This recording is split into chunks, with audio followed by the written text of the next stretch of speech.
Olha, hoje a gente vai mergulhar numa daquelas histórias que, sério, mudaram o rumo de tudo. E não se trata de grandes impérios ou de batalhas épicas, a gente vai falar de um homem, Abrão. A história dele é fascinante porque é uma mistura de uma fé assim gigante com falhas que são muito humanas.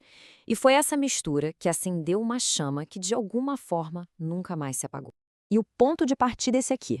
É um chamado que é, ao mesmo tempo, um convite e uma ordem. Uma coisa bem radical. Pensa só o que é ouvir isso. Larga tudo. Larga sua segurança, sua família, sua cultura, tudo que se conhece. E, em troca, uma promessa. Basicamente, era um convite para andar no escuro, confiando numa única voz. Então, para a gente conseguir acompanhar bem essa história, é legal pensar em dois fios que estão sempre se trançando, sabe? De um lado tem o fio de ouro, que é a graça de Deus, a promessa que ele faz e sustenta, mesmo quando não há mérito algum. E do outro lado tem o fio mais escuro, que é a nossa realidade, né? A realidade humana. É aquele lugar onde a fé mais genuína mora junto com o medo, com os atalhos, com as nossas imperfeições.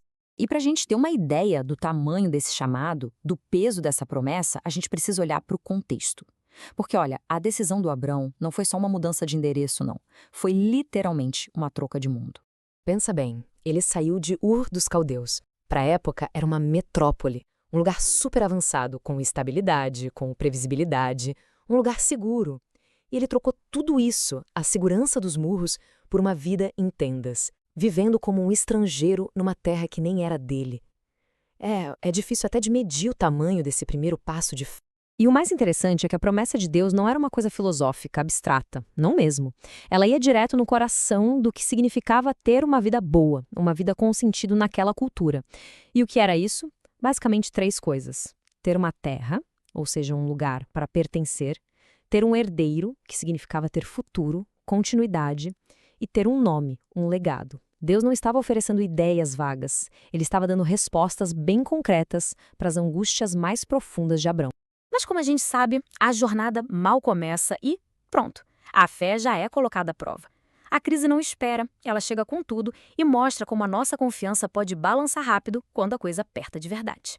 E a descida do topo da fé para o fundo do medo nossa, é muito rápida, é impressionante. Abrão obedece, ele viaja, ele constrói altares para adorar a Deus. Mas aí vem uma crise, uma fome na terra. E só isso já foi o suficiente para o medo tomar conta. Ele corre para o Egito e apela para uma mentira, uma daquelas que a gente chama de estratégica, né? Para tentar se salvar. Só que com isso, ele coloca a promessa inteira num risco gigantesco. E aqui vem a grande ironia da história, né? O Egito, o lugar que parecia ser a solução, a salvação, acaba se tornando a maior ameaça de todas para a promessa. É uma lição muito forte essa. Os atalhos que a gente pega por medo, as soluções que a gente inventa na hora do pânico, muitas vezes são exatamente o que coloca em risco aquilo que a gente mais queria proteger. Bom, vamos avançar um pouco mais na história, porque o próximo teste é curioso. Ele não vem da falta da escassez, o que a gente até esperaria. Não. Ele vem do excesso, da prosperidade. Acontece um conflito, uma briga entre os pastores de Abrão e do sobrinho dele, Ló. Eles precisam se separar. E aí vem a escolha. Ló escolhe com os olhos. Sabe, ele pega a terra que parecia a melhora, a mais lucrativa, um verdadeiro paraíso. Só que essa escolha o leva para bem pertinho da confusão de Sodoma. Já o Abrão, ele faz o contrário. A escolha dele é baseada na fé. Ele abre mão da vantagem e prioriza a paz, confiando que Deus ia cuidar do resto. E a resposta de Deus para essa atitude é, uau, é imediata e muito poderosa. Assim que Abrão tem esse gesto de generosidade, Deus aparece e reafirma a promessa, com mais força ainda. É como se ele dissesse, olha, você abriu mão para manter a paz, né? Então pode deixar que do seu futuro cuido eu. A lição aqui é muito clara. O que se entrega nas mãos de Deus, por um bem maior, ele mesmo se encarrega de garantir. A história não para. Depois de uma batalha onde ele até resgata o Ló, Abrão se vê diante de outra escolha fundamental, de quem ele vai aceitar a bênção. Essa parte é uma aula sobre discernimento, sobre a gente saber de onde as coisas realmente vêm. E o contraste aqui é muito forte.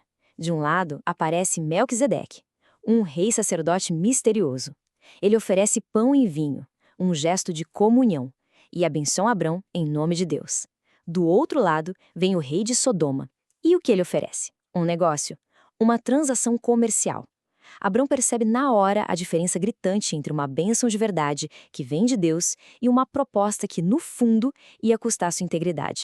E aqui está o ponto-chave, a grande sacada. A recusa do Abrão não foi orgulho, de jeito nenhum. Foi um ato para proteger o testemunho dele. Ele queria que ficasse claro, sem nenhuma sombra de dúvida, que qualquer coisa boa na vida dele vinha de Deus, e não de acordos com gente como o rei de Sodoma. E agora a gente chega ao clímax dessa primeira parte da jornada. Pensa bem, anos se passaram, Abrão continua sem o herdeiro prometido, e ele vai até Deus e desabafa. Ele abre o coração com toda a sua dúvida, toda a sua angústia, e a resposta que ele recebe, nossa, é uma das garantias mais impressionantes e até chocantes de toda a Escritura. E no meio dessa conversa tem esse versículo que é tipo a chave de tudo. A Bíblia diz que a posição de Abrão, o fato dele ser considerado justo por Deus, não veio do desempenho perfeito dele, até porque a gente já viu que ele errou feio. Veio da confiança que ele depositou na promessa. A fé não era o pagamento, entende? Era o canal. Era a mão estendida que recebia o que Deus estava oferecendo. E para selar essa promessa de um jeito que Abrão nunca mais esquecesse, Deus o manda fazer um ritual de aliança bem antigo e bem intenso. O normal seria que as duas pessoas que faziam o pacto passassem no meio de animais divididos. Era como dizer que aconteça isso comigo se eu quebrar minha parte. Mas aí acontece a coisa mais maluca de todas. Abrão cai num sono profundo. E quem passa no meio das partes dos animais? Só Deus, sozinho, simbolizado por fogo e fumaça. Isso que os teólogos chamam de aliança unilateral, ou seja, de um lado só. O que Deus estava fazendo ali era basicamente dizer: eu assumo toda a responsabilidade, todo o peso, toda a consequência se algo der errado. A segurança da promessa, então, não estava na capacidade de Abrão de ser fiel. A gente sabe que ele não era perfeito. A segurança estava toda, inteiramente, no caráter de Deus que não falha. Então, beleza. O que a gente aprende com tudo isso? A história de Abrão mostra um caminho muito real. Sabe? É um caminho que tem obediência, que tem generosidade, mas que também está cheio de armadilhas. Tem a mentira que nasce do medo. Tem a escolha que é feita só pela aparência. É um caminho de altos e baixos, como a nossa vida. Mas o fio condutor é que ele é sempre sustentado pela graça de Deus. E tudo isso nos leva a uma reflexão final, que talvez seja a mais importante. A história de Abrão, no fim das contas, não é sobre um herói da fé. É sobre um Deus que é fiel. A imagem que fica é muito poderosa. A nossa segurança não está na força com que a gente segura a corda, mas a firmeza da rocha onde essa corda está amarrada. Então a pergunta que fica para a gente pensar é: em que áreas da vida a gente anda tentando ser a rocha, tentando garantir tudo na nossa própria força, em vez de simplesmente se amarrar na promessa daquele que nunca falha?